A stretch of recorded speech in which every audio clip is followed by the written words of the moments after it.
জনপ্রিয় সংগঠন বাংলাদেশ ইসলামী ছাত্র শিবির আজকে জুলাই অভ্যুত্থানের বর্ষপূর্তি উপলক্ষে এই সংবাদ সম্মেলনের আহ্বান করা হয়েছে।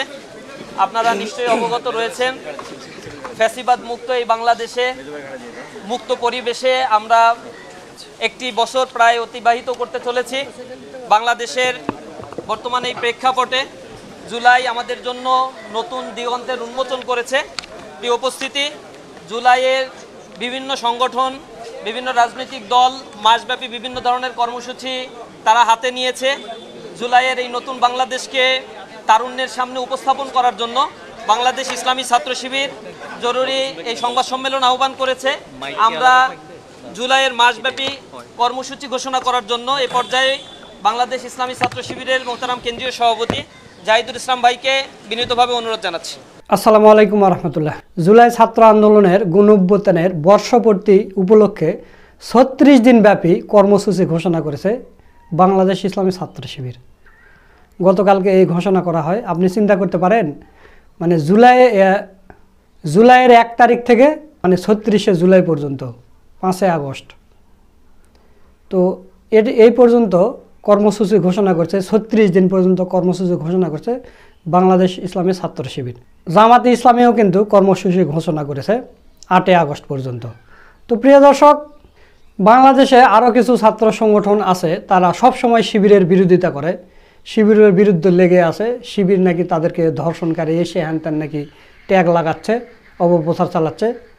অথচ এরাও অনেক সময় বক্তব্য দেয় যে আমরা যাত্রাবাড়ি ৫ মিনিটে সাফ করে ফেলেছি। যাত্রাবাড়ি সেক্টর কমান্ডার রাগিব চাচা ইনি বলেন। অথচ এই জুলাই গণঅভ্যুত্থান নিয়ে এদের কোনো কিছু দেখিনি। এর আগে ইসলামী ছাত্র শিবির তারা ৩৬শে জুলাইকে ফেমে বন্দি করে সবাইকে দেখাইছে, এরা কিন্তু এরকম কিছুই করতে পারেনি, শুধু শিবিরের বিরোধিতা ছাড়া। তো প্রিয় দর্শক, এই ৩৬ দিন ইসলামী ছাত্র শিবির কি কি কর্মসূচি রাখলো, তো চলুন আমরা সেই ভিডিওটা এখন দেখে আসি। আউযুবিল্লাহি মিনাশ শাইতানির রাজিম, বিসমিল্লাহির রহমানির রহিম, আলহামদুলিল্লাহি রাব্বিল আলামিন, ওয়াসসালাতু ওয়াসসালামু আলা রাসূলিল কারীম ওয়া আলা আলিহি ওয়া আসহাবিহি আজমাইন। বাংলাদেশ ইসলামী ছাত্র শিবিরের সেক্রেটারি জেনারেল, উপস্থিত ছাত্র শিবিরের কেন্দ্রীয় কার্যকরী পরিষদের সদস্যবৃন্দ, অন্যান্য দায়িত্বশীলবৃন্দ এবং সম্মানিত সাংবাদিক ভাই এবং বোনেরা, আসসালামু আলাইকুম রহমতুল্লাহি ওয়া বারাকাতুহু। জুলাই অভ্যুত্থান পরবর্তী কাঙ্ক্ষিত বাংলাদেশ বিনির্মাণে আমাদের অগ্রযাত্রার প্রথম বর্ষপূর্তিতে ৩৬ দিনব্যাপী কর্মসূচি ঘোষণা উপলক্ষে আজকের এই সংবাদ সম্মেলনের আয়োজন করা হয়েছে। আপনাদের আন্তরিক উপস্থিতির জন্য ধন্যবাদ এবং কৃতজ্ঞতা জানাচ্ছি। সম্মানিত সাংবাদিকবৃন্দ, ২০২৪ সালের জুলাই আগস্টে বিপ্লবীদের তাজা রক্তের বিনিময়ে সংগঠিত হয়েছিল জুলাই অভ্যুত্থান। ছাত্র জনতার ঐক্যবদ্ধ প্রচেষ্টা রচিত হয়েছিল বিজয়ের ঐতিহাসিক এক উপাখ্যান। জুলাই ছিল ফ্যাসিবাদ, আধিপত্যবাদ, জুলুম ও বৈষম্যের বিরুদ্ধে জনগণের এক বিস্ময়কর জাগরণ। আমরা শুরুতেই স্মরণ করছি শহীদ আবু সাঈদ, মুগ্ধ, ওয়াসিম, শান্ত ও আলী রায়হান সহ জুলাইয়ের সকল শহীদ, আহত, পঙ্গুত্ব বরণকারী এবং আন্দোলনে অংশগ্রহণকারী জুলাই যোদ্ধাদের, যাদের অসীম সাহস ও সীমাহীন আত্মত্যাগে রচিত হয়েছে মুক্তির নব ইতিহাস। দেশ হয়েছে স্বৈরাচার মুক্ত, জনগণ ফিরে পেয়েছে মুক্ত স্বাধীন পরিবেশ। আমরা শহীদদের শাহাদাতের সর্বোচ্চ মর্যাদা কামনা করছি। আহত ও পঙ্গুত্ব বরণকারীদের আশু সুস্থতার জন্য মহান আল্লাহর দরবারে দোয়া করছি। প্রিয় উপস্থিতি, আধিপত্যবাদী ভারতের প্রেসক্রিপশনে ২০০৯ সালে পাতানো নির্বাচনের মাধ্যমে ক্ষমতায় এসে ফ্যাসিস্ট আওয়ামী লীগ গণহত্যা, লুটপাট, দুর্নীতি, নারী নির্যাতন, অর্থ পাচার, সামাজিক বিভাজন সৃষ্টি ও নাগরিকদের মৌলিক অধিকার হরণের মাধ্যমে একদলীয় শাসন কায়েম করে দেশকে অকার্যকর রাষ্ট্রে পরিণত করেছিল। ক্ষমতা দীর্ঘস্থায়ী করতে মেধা ও যোগ্যতার পরিবর্তে দলীয় আনুগত্যকে প্রাধান্য দিয়ে সাংবিধানিক প্রতিষ্ঠান, বিচার ব্যবস্থা, গণমাধ্যম ও প্রশাসনকে দলীয়করণ করে দেশে চূড়ান্তভাবে ফ্যাসিবাদ প্রতিষ্ঠা করেছিল। মেধাবীদের উপেক্ষা করে দলীয় লোকবল নিয়োগের একটি কৌশলগত মাধ্যম ছিল বিতর্কিত কোটা ব্যবস্থা। শিক্ষার্থীদের দাবি ছিল সরকারি চাকুরিতে কোটা পদ্ধতি সংশোধন করে মেধা ও যোগ্যতার ভিত্তিতে নিয়োগ প্রদান করা। এই দাবিতে ২০১৮ সালে শিক্ষার্থীদের তীব্র আন্দোলনের মুখে সরকার অযৌক্তিক কোটা প্রথা বাতিল করতে বাধ্য হয়েছিল। কিন্তু 2024-এর ডামি নির্বাচনের মাধ্যমে ক্ষমতা দখলের করে সেই কোটা ব্যবস্থা পুনর্বহালের জন্য নানা ধরনের টালবাহানা ও কূটকৌশলের আশ্রয় নেয় খুনি শেখ হাসিনা সরকার। এই প্রতিবাদেই শুরু হয় আন্দোলন, যার সাথে যুক্ত হয় বিগত 15 বছর ধরে নির্যাতনের শিকার প্রতিটি মানুষের প্রতিবাদী কণ্ঠস্বর। ফলশ্রুতিতে কোটা সংস্কার আন্দোলন গণ অভ্যুত্থানের রূপ নেয়, যা ছিল সময়ের অনিবার্য দাবি এবং বাস্তবতা। আপনারা অবগত আছেন, আন্দোলন প্রশমিত করতে তৎকালীন হাসিনা সরকার বেছে নিয়েছিল পেশি শক্তির মাধ্যমে দমন পীড়নের পথ। দলীয় ক্যাডার ও রাষ্ট্রীয় সকল বাহিনীকে লেলিয়ে দিয়ে হাজার হাজার তরুণ, যুবক, বৃদ্ধ, নারী ও শিশুকে নির্বিচারে হত্যা করেছিল। বাসার ছাদে খেলায় মগ্ন শিশুদেরকে হেলিকপ্টার থেকে গুলি করে হত্যা করা হয়। দেশের রাজপথ, জনপদ ও ক্যাম্পাস রঞ্জিত হয় ছাত্র জনতার রক্তে। জাতিসংঘের মানবাধিকার কমিশন রিপোর্ট অনুযায়ী 2024 সালের 1 জুলাই থেকে 15 আগস্ট পর্যন্ত 1400 জনেরও বেশি মানুষকে হত্যা করা হয়েছে, যার মধ্যে 12 থেকে 13% ছিল শিশু। শুধু মানুষ হত্যা করে ক্ষান্ত হয়নি, মৃতদেহের সঙ্গেও করা হয়েছে নিষ্ঠুরতম অমানবিক আচরণ। হত্যা করার পর লাশ গুম, মৃতদেহ পুড়িয়ে ফেলা, লাশ ছুঁড়ে ফেলে দেওয়া, লাশের উপর দিয়ে রায়ট কার ও গাড়ি চালিয়ে দেওয়ার মতো বর্বরোচিত আচরণ বিশ্ববাসীকে স্তম্ভিত করেছিল। আহত ব্যক্তিদেরকে হাসপাতাল নিতে বাধা প্রদানের পাশাপাশি দলীয় ক্যাডারদের মাধ্যমে হাসপাতালগুলোকেও হামলার লক্ষ্যবস্তুতে পরিণত করেছিল। সারা দেশে 200 সহস্রাধিক লাশ ও হাজারো মানুষের রক্তের পরও ফ্যাসিস্ট সরকার ভেবেছিল আন্দোলন প্রত্যাহার করে স্বৈরাচারের বশ্যতা মেনে নিয়ে সবাই ঘরে ফিরে যাবে। কিন্তু বাংলাদেশের ছাত্র জনতা প্রমাণ করেছিল গুলি করে, হত্যা করে বিপ্লবীদের দমন করা যায় না। জুলাই আন্দোলন কোনো একক দলের বা গোষ্ঠীর ছিল না, এটি ছিল ঐক্যবদ্ধ বাংলাদেশের প্রতিচ্ছবি। ধর্ম, বর্ণ, পেশা নির্বিশেষে প্রতিটি মানুষের এক কণ্ঠে আওয়াজ উঠেছিল দফা এক, দাবি এক, খুনি হাসিনার পদত্যাগ। সম্মানিত সাংবাদিকবৃন্দ, জুলাই অভ্যুত্থানের আন্দোলনের স্পিরিট ছিল জালেমের বিরুদ্ধে মাজলুমের ঐক্যবদ্ধ প্রতিরোধ। জুলাইয়ের আকাঙ্ক্ষা হচ্ছে হত্যাকারীদের বিচার, শহীদ পরিবার, আহতদের পুনর্বাসন, গঠনমূলক রাজনৈতিক সংস্কৃতির প্রবর্তন, ক্যাম্পাসসমূহে ছাত্র সংসদ ভিত্তিক ছাত্র রাজনীতি, রাষ্ট্রীয় কাঠামো সংস্কার ও বৈষম্যহীন এক নতুন বাংলাদেশ গঠন, যেখানে নিশ্চিত হবে নাগরিকদের ন্যায্য অধিকার, নির্মূল হবে জুলুমতন্ত্র আর প্রতিষ্ঠিত হবে ন্যায় ও ইনসাফের বাংলাদেশ। আমরা গভীর উদ্বেগের সাথে লক্ষ্য করছি যে 5 আগস্ট অভ্যুত্থান পরবর্তী বাংলাদেশ পুনর্গঠনের সন্ধিক্ষণে কিছু ব্যক্তি, দল, গোষ্ঠী জুলাইয়ের স্পিরিটকে ক্ষতিগ্রস্ত করার চেষ্টা করছে। যেখানে ছোটখাটো বিভেদকে পাশ কাটিয়ে জাতীয় ঐক্য অটুট রাখাই হচ্ছে প্রধান দায়িত্ব, সেখানে বিতর্কিত কর্মকাণ্ড, অপপ্রচার, দায় চাপানো, অহেতুক ও এখতিয়ার বহির্ভূত বক্তব্যের মাধ্যমে বিভাজন তৈরি করছে। সম্মানিত উপস্থিতি, জুলাই অভ্যুত্থানের আকাঙ্ক্ষা ছিল বিদ্যমান রাজনৈতিক সংস্কৃতি পরিবর্তনের পাশাপাশি সরকারের বিভিন্ন গুরুত্বপূর্ণ প্রতিষ্ঠানের সংস্কার। কিন্তু দেশের গুরুত্বপূর্ণ সেক্টরগুলোতে এখনো গণহত্যার সহযোগীরা স্বপদে বহাল রয়েছে। সচিবালয় সহ রাষ্ট্রের গুরুত্বপূর্ণ দপ্তরগুলোতেও গণহত্যাকারী খুনি হাসিনা দোসরদের উস্কানিতে অনাকাঙ্ক্ষিত বিভিন্ন আন্দোলন তৈরি করা হচ্ছে। বিচার কাজে দীর্ঘসূত্রিতা, মামলা বাণিজ্যের মাধ্যমে আসামিদের জামিনে মুক্তি দেওয়া এবং কোনো কোনো ক্ষেত্রে আওয়ামী খুনিদের পুনর্বাসনের প্রক্রিয়াও চলছে। শুধু তাই নয়, আপাত দৃষ্টিতে অনেকের মনে এই প্রশ্ন জাগছে, বাংলাদেশ কি আবার উদ্দেশ্যহীন কোনো গন্তব্যের দিকে ধাবিত হচ্ছে? চাঁদাবাজি, দখলদারি, ছিনতাই, ধর্ষণ, অন্তঃকোন্দল, হত্যা, শিক্ষার্থী নির্যাতন, শিক্ষা প্রতিষ্ঠানে অস্থিতিশীল পরিবেশ তৈরি ইত্যাদি পুরনো কায়দা আবারও শুরু হয়েছে ফ্যাসিবাদী কার্যক্রম। অন্যদিকে গণ অভ্যুত্থানের মাধ্যমে গঠিত সরকার এসব অপকর্ম থামাতে অনেকাংশেই উদাসীনতার পরিচয় দিচ্ছে। জুলাই সহ বিগত 16 বছরে আওয়ামী সন্ত্রাসের শিকার শহীদ পরিবার, আহত ও পঙ্গুত্ব বরণকারীদের বিষয়ে আশানুরূপ রাষ্ট্রীয় উদ্যোগ চোখে পড়ছে না। বিগত আওয়ামী রেজিমের সময় ছাত্র শিবিরের গুম হওয়া 7 জন ভাইকে ফিরে পেতে রাষ্ট্রপক্ষ থেকে কোনো সহযোগিতা পাওয়া যাচ্ছে না। সম্মানিত সাংবাদিকবৃন্দ, জুলাইয়ের 1 বছর পূর্ণ হতে যাচ্ছে, অথচ জুলাই সনদ ঘোষণা করতে পারেনি সরকার। এটাকে আমরা সরকারের ব্যর্থতার অংশ মনে করছি।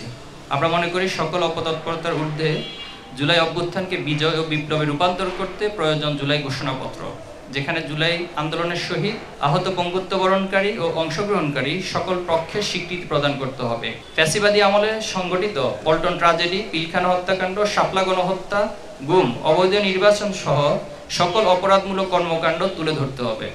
দেশের সঠিক ইতিহাস ও সংস্কৃতিকে ধারণ করে নতুন বাংলাদেশ গড়ার অঙ্গীকার ব্যক্ত করতে হবে।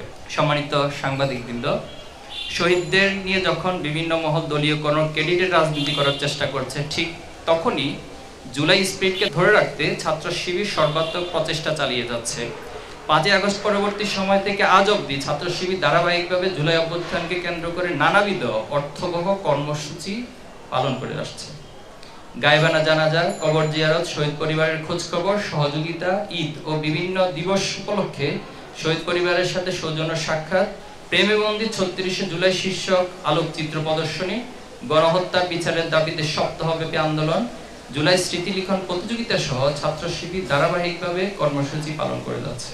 এই অংশ হিসেবে জুলাইয়ের স্মৃতিকে ধারণ, গণহত্যার বিচার নিশ্চিতকরণ, জাতীয় ঐক্য সুসংহত করতে সততা ও দক্ষতায় প্রজন্ম গড়ার প্রতিজ্ঞা নিয়ে জুলাই জাগরণ নব উদ্যমে বিনির্মাণ, আমি আবার বলছি, জুলাই জাগরণ নব উদ্যমে বিনির্মাণ এই প্রতিপাদ্যকে সামনে রেখে জুলাই অভ্যুত্থানের বর্ষপূর্তি উপলক্ষে 36 দিনব্যাপী কর্মসূচি ঘোষণা করছি। 1. সেমিনার, সিম্পোজিয়াম, রিসার্চ কনফারেন্স, আলোচনা সভা ও দোয়া অনুষ্ঠানের আয়োজন। 2. শহীদের কবর জিয়ারত, শহীদ পরিবার, আহতদের সাথে সাক্ষাৎ ও মত বিনিময়। 3. শাখাভিত্তিক জুলাই গণহত্যার বিচারের দাবিতে জুলাই দ্রোহ শিরোনামে বিক্ষোভ মিছিল আয়োজন। 4. সারা দেশে শিক্ষা প্রতিষ্ঠান ও গুরুত্বপূর্ণ পাবলিক প্লেসে জুলাই জাগরণ নব উদ্যমে বিনির্মাণ শীর্ষক আলোকচিত্র ও ডকুমেন্টারি প্রদর্শনী এবং কালচারাল ফেস্ট আয়োজন। 5. জুলাই গ্রাফিতি অঙ্কন। 6. জুলাইয়ের স্মৃতি বলা, স্মৃতি লিখন, বক্তব্য রচনা, বিতর্ক, ক্রীড়া প্রতিযোগিতা প্রভৃতি আয়োজন। 7. শহীদদের নামে লাইব্রেরি ও পাঠাগার প্রতিষ্ঠা। 8. শহীদ পরিবার, আহত ও আন্দোলনে অংশগ্রহণকারী গাজীদের নিয়ে ত্যাগীদের চোখে আগামীর বাংলাদেশ শীর্ষক সাক্ষাৎকার গ্রহণ ও পডকাস্টের আয়োজন। 9. জুলাইয়ের উপর সাহিত্য সাময়িক ও বিশেষ সংখ্যা প্রকাশ। 10. জুলাই স্মৃতি লিখন প্রতিযোগিতার পুরস্কার প্রদান ও জুলাই ব্যবস্থা ও ছাত্র রাজনীতির সংস্কার। ছাত্র সংসদ ভিত্তিক ছাত্র রাজনীতি ধারা চালুর মাধ্যমে কেবল সেই সংস্কার অর্থবহ হতে পারে। ছাত্র সংসদ হলো শিক্ষার্থীদের এক বৈধ প্ল্যাটফর্ম, যেখানে তারা ভোট দিয়ে তাদের প্রতিনিধি নির্বাচনের মাধ্যমে ন্যায্য দাবি আদায় করে থাকে। নির্বাচিত প্রতিনিধিও শিক্ষার্থীদের নিকট দায়বদ্ধ থাকে। ফলে শিক্ষাঙ্গনে আধিপত্য বিস্তার ও লেজুর ভিত্তিক ছাত্র রাজনীতির সংস্কৃতির অবসান ঘটে এবং মুক্তবাদ, স্বাধীন বুদ্ধি চর্চার মাধ্যমে ভবিষ্যৎ জাতীয় নেতৃত্ব ও ছাত্রবান্ধব ছাত্র রাজনীতির বিকাশ লাভ করে। 1990 সালের পর সর্বশেষ 2019 সালে ডাকসু নির্বাচন হলেও বিগত 3 দশকের বেশি সময় ধরে দেশের অধিকাংশ বিশ্ববিদ্যালয় ও কলেজে ছাত্র সংসদ নির্বাচন নিষ্ক্রিয় করে রাখা হয়েছে। এর পিছনে রয়েছে ক্ষমতাসীনদের একচেটি আধিপত্য কায়েমের দুরভিসন্ধি। স্বৈরাচার পতনের পর একটি নতুন রাজনৈতিক বাস্তবতা শিক্ষার্থীদের আকাঙ্ক্ষা বাস্তবায়নে বিশ্ববিদ্যালয়গুলোতে ছাত্র সংসদ নির্বাচন এখন সময়ের দাবি। বর্তমান বিশ্ববিদ্যালয়গুলোতে প্রশাসন ছাত্র সংসদ নির্বাচনের আয়োজন করতে আগ্রহ দেখালেও একটি গোষ্ঠী নির্বাচনকে বানচাল করতে নানা রকম ষড়যন্ত্র করছে। বিভিন্ন ক্যাম্পাসে ককটেল বিস্ফোরণ, ভয়ভীতি প্রদর্শন সহ অস্থিতিশীল পরিস্থিতি তৈরির চেষ্টা করছে। অনেক ক্ষেত্রে বিশ্ববিদ্যালয় প্রশাসনও অদৃশ্য ইশারা নির্বাচন দিতে গড়িমসি করছে, যা অত্যন্ত আশঙ্কাজনক।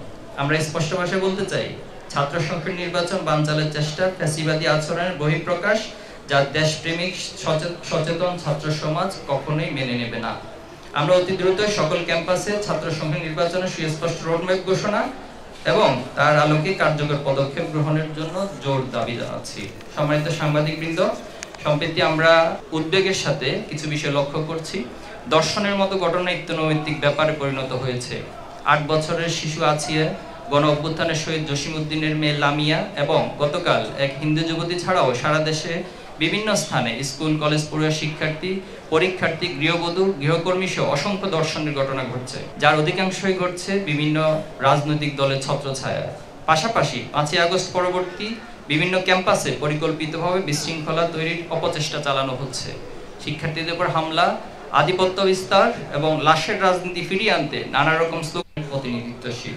আমরা শহীদদের স্বপ্নের আলোকে একটি ন্যায়ভিত্তিক সমাজ ব্যবস্থা প্রতিষ্ঠা, ফ্যাসিবাদের বিলোপ, দেশের স্বাধীন ও সার্বভৌমত্ব রক্ষা এবং সকল নাগরিকের জন্য নিরাপদ, মর্যাদাপূর্ণ ও সম্প্রীতির বাংলাদেশ গড়ে তুলতে চাই। সবাইকে আবারও ঐক্যবদ্ধ হওয়ার আহ্বান জানাচ্ছি। জুলাইয়ের আকাঙ্ক্ষা প্রজন্ম থেকে প্রজন্ম ছড়িয়ে দিতে আমরা বদ্ধপরিকর। আগামীর বাংলাদেশ হবে বৈষম্যহীন, সম্প্রীতির, সবার বাংলাদেশ।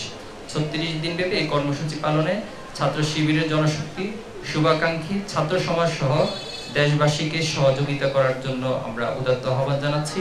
আপনাদের সবাইকে উপস্থিত হওয়ার জন্য আন্তরিকভাবে ধন্যবাদ এবং কৃতজ্ঞতা জ্ঞাপন করছি। বাংলাদেশ জিন্দাবাদ, ইসলামী ছাত্র শিবির জিন্দাবাদ। যে সমস্ত সাংবাদিক বন্ধুগণ, আমাদের 36 দিনব্যাপী জুলাইয়ের বর্ষপূর্তির কর্মসূচি ইসলামী ছাত্র শিবিরের মোহতারাম কেন্দ্রীয় সভাপতি ঘোষণা করলেন। আপনাদের পক্ষ থেকে যদি কোন সমসাময়িক বিষয় বা কর্মসূচি সংক্রান্ত কোনো প্রশ্ন থাকে, তাহলে আমরা কিছু প্রশ্ন আপনাদের কাছ থেকে নিতে পারি। যদি কারো কোনো প্রশ্ন থাকে আপনারা প্রশ্ন করতে পারেন। জি, সামনে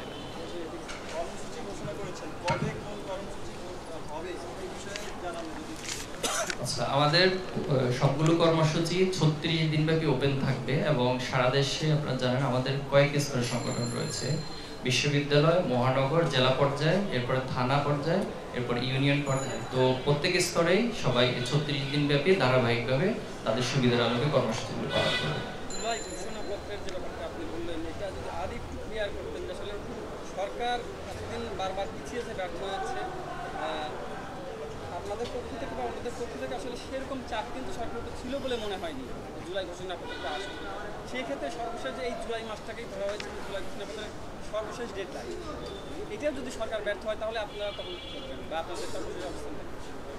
আচ্ছা, সরকার তো এমনি প্রচন্ড চাপে আছে, তো আমাদের পক্ষ থেকে যদি আরো চাপ দেই, তো ইনশাল্লাহ ঘোষণাপত্রের জন্য আমরা খুব সিরিয়াস। এই বিষয়ে আপনারা যেটা প্রত্যাশা করছেন চাপ বাড়ানো, ইনশাল্লাহ আমরা চাপ বাড়াবো এবং আশা করি যেহেতু জুলাই 1 বছর পর আবার ফিরে এসেছে, বাংলাদেশের আপামর মানুষ এবং জুলাইয়ের যারা সম্পৃক্ত ছিল সকলে এই বিষয়ে সচেতন হবে, সচেষ্ট হবে এবং আমরা প্রত্যাশা করব এই জুলাইয়ের মধ্যে সরকার এই ঘোষণাপত্র আগেই তারা প্রকাশ করবে ইনশাআল্লাহ।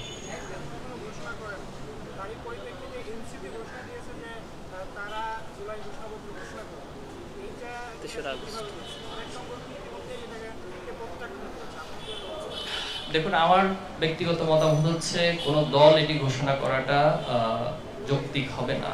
এটি একটি রাষ্ট্রীয় বিষয়, এটি সকলের ঐক্যমতের ভিত্তিতে ঘোষণা করা উচিত। তো সেখানে সরকার উদ্যোগ নেবে, কারণ সরকার তো স্বাভাবিক প্রক্রিয়ার কোনো সরকার ছিল না। একটি রক্তের উপর, শহীদের উপর, ত্যাগের উপর যে বাংলাদেশ বিনির্মিত হয়েছে, সেই রক্তের উপরই সরকার বসেছে। তো সে বিপ্লব এবং ত্যাগকে ধারণ করবে এবং সরকারের পক্ষ থেকে উদ্যোগ নেবে। আমরা ছাত্র শিবিরের পক্ষ থেকে এই উদাত্ত আহ্বান জানাচ্ছি।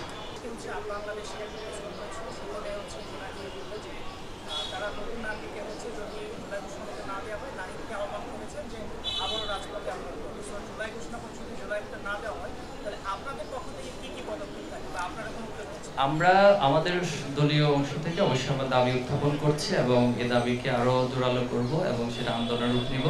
তো বাংলাদেশ সহ আরো যারা আছে আমরা সবাইকে আহ্বান জানাচ্ছি, আমরা সকলে মিলে যদি এই দাবি ভালো করে প্লেস করতে পারি, আশা করি ইনশাল্লাহ সরকার সেটা মেনে নিতে বাধ্য হবে। আমরা শেষ করছি, আপনাদের সবাইকে অনেক অনেক ধন্যবাদ। আল্লাহ সবাইকে ভালো রাখুন, সুস্থ রাখুন। আসসালামু আলাইকুম ওয়া রাহমাতুল্লাহি ওয়া বারাকাতুহু। সুপ্রিয় দর্শক, আপনারা ইসলামী ছাত্র শিবিরের কেন্দ্রীয় সভাপতি জাহিদুল ইসলাম ভাইয়ের মুখে শুনলেন শিবিরের কর্মসূচি। তো দর্শক, শিবিরের এই কর্মসূচি আপনাদের কাছে কেমন লেগেছে তা অবশ্যই কমেন্ট করে জানিয়ে দেবেন। ভিডিওটা ভালো লাগলে শেয়ার করবেন। সকলকে ধন্যবাদ। আসসালামু আলাইকুম ওয়া রাহমাতুল্লাহ।